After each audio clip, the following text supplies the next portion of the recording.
Hello everyone and welcome to another video. Now this is my friend's gaming machine. Let's move that out of the way. It's worse than you initially thought. So it seems a lot of people I know use this laptop. I use one of these, my sister uses one of these, a couple of people use one of these, and I think they all do based on a recommendation I once gave. Now, they're okay for everyday laptops, don't get me wrong, but when it comes to gaming, well, we've tried it before, they're just not brilliant, and so it was still quite a bit of a shock to me when I realised that one of my friends uses their iPad to game primarily, and it got me thinking about the state of mobile gaming in 2020. This is something we have touched on before. I think a couple of years ago, I think I made a video called "If you can't run it on your PC, try your phone instead," something like that. And back then, we tried a couple of simple, easy to run games, but I actually think mobile gaming has come a long way. We're seeing more and more demanding console and PC ports moving over to iOS and Android, and to be honest, it's incredible how well some of these titles run. So I thought we'd compare this laptop and this iPad today in what is certainly something a little bit different, and try and get to the bottom of why my friend uses this to game and whether or not the experience is actually better. We'll also be talking about some of the limitations that come with gaming on a mobile device, but I'm sure most of you have probably figured those out already. So without further ado, let's get into it, because this is something I'm pretty eager to check out. So I should probably discuss the reason why my friend uses their iPad and not their laptop to play games.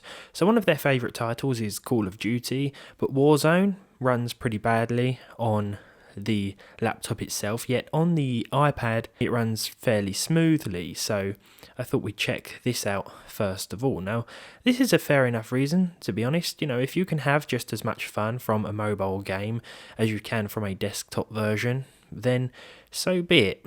Who am I to judge? Now, of course, I personally think that you are missing out on a few things in terms of mobile gaming when compared to full-fat PC gaming, but if the game just doesn't run very well, then it can really be an off-putting experience, I guess, especially if you're getting 15 FPS on one machine, but a mobile device runs at 30 or more. Of course, when considering games like Call of Duty, it's not the exact same experience anyway, but you are still getting the general fun sense of a first-person shooter.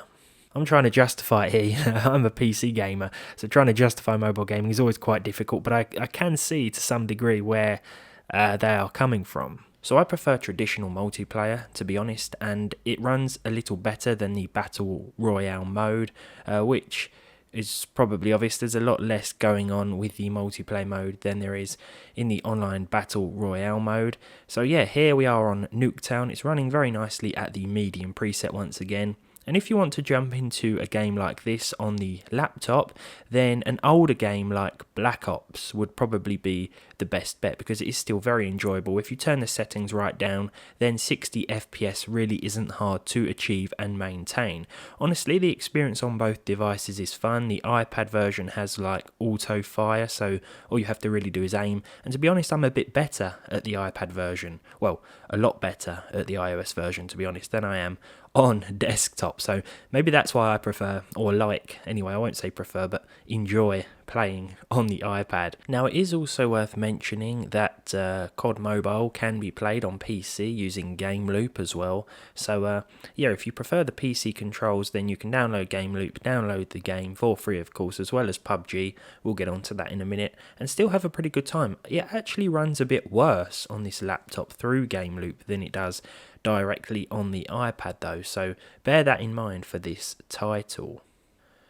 Now, I know last time when we did a whole mobile games versus PC games thing, we did include San Andreas then as well, but interestingly, it's worth another comparison, because on this laptop there are moments when the game drops to 30 FPS or below.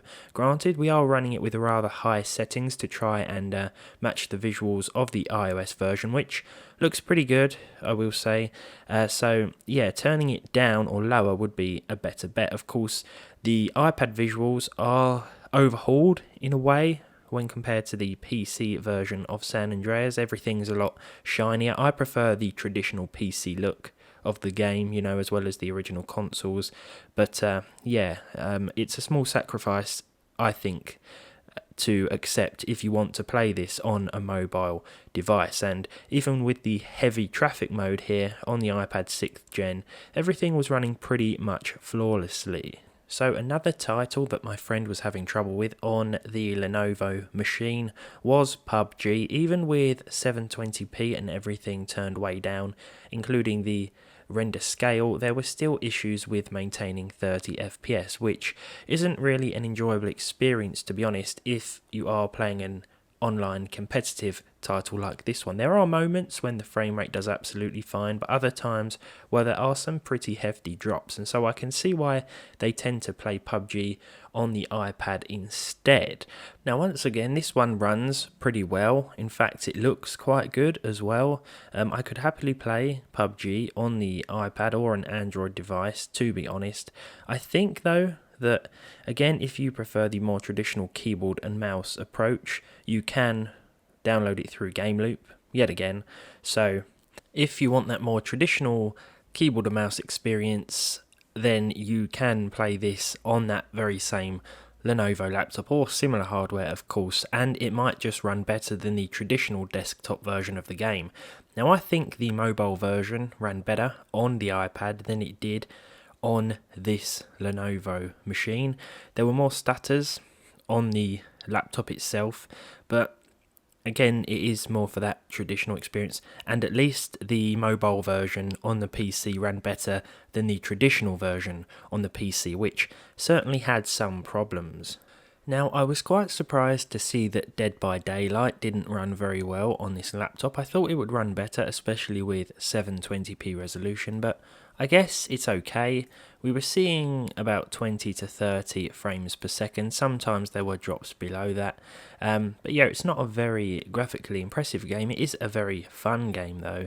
And one thing I should mention during this video is that we shouldn't really take a direct comparison into mind. You know, this is just if you have one of those PC games in your head that you really want to play, such as Call of Duty or in fact Dead by Daylight here. It doesn't run on your PC and you really want to play it, so you just think, is it on the iPad? Is it on Android? And you find out that it is, so you go and download it and you still have fun. You know, the visuals don't always matter. As long as you can get a satisfactory gaming experience that's to your liking, no matter what platform you play it on, then it might be worth trying out for yourself.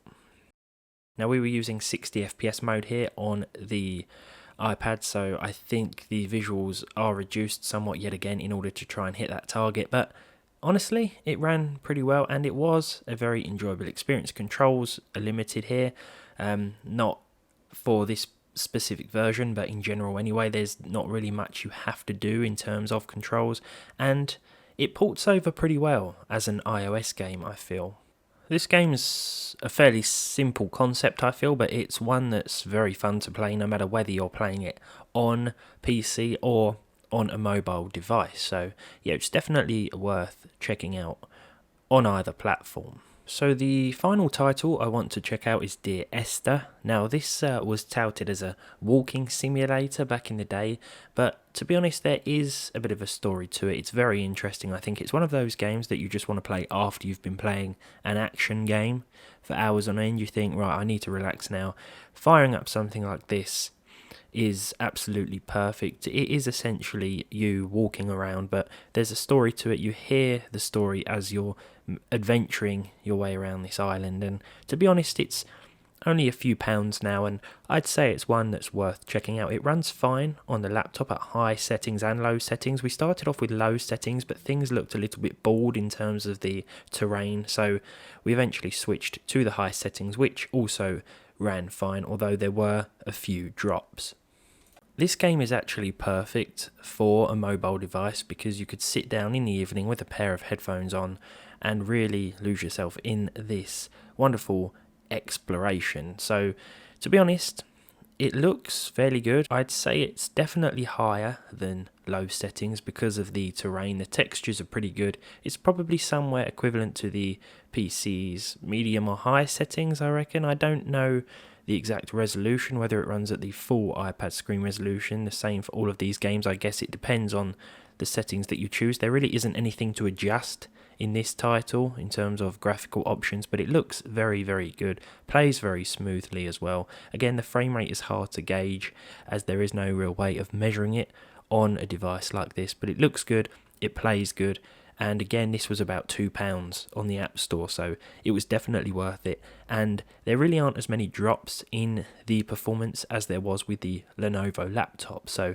yeah, I don't want to speak ill of the laptop. I mean, it's not intended for gaming, but if you do have something like this, or you have a mobile device, then it could be worth making a few comparisons yourself, because you never know just how well or not very well things are going to run. There we go. One more thing to bear in mind with mobile gaming as well is the fact that you might see an old game. I think there's an old Star Wars game that's recently come to the App Store. I say recently, but I don't know how long it's been on there. That's actually priced higher than it is on Steam. I think it's Knights of the Old Republic, and that is a sort of game that's going to run on old hardware as well. So if you have a laptop from within the last 5 or 10 years, then it's probably going to handle that title to some degree quite well, I'd imagine. Though, don't take my word for it, it's always worth checking out the specifications. In terms of mobile versus PC gaming then, well, I'm glad to see there are a few more options now available on both iOS and Android. If you have a PC that can't run a game and you really want to play it, you don't mind the touchscreen controls, and you don't mind the smaller screen, things like that, you don't mind the disadvantages that come with mobile gaming, then it may be worth checking out just how well it would run comparatively. We're seeing an ever-growing library of mobile games now, and I think it's a good thing because it does mean that gaming is more accessible to more people than ever before. It's not my ideal way of playing anything really, but titles I've played before, such as San Andreas, I'm always going to go through them again on the iPad just to replay them, really, just for the sake of replaying those games. Other titles I had no idea had even come to iPad, like Dear Esther, for example, and that's one I used to really enjoy back in the day. So for £2, I'll certainly be playing back through that one. If you like this video though, be sure to leave a like on it down below. It's been a bit of a different concept, I know, but it's been something I've wanted to revisit for a while. Leave a dislike if you didn't enjoy it. Let me know what you think of the world of mobile gaming at the moment. Subscribe to the channel if you haven't done so already, and hopefully I'll see you all in the next one.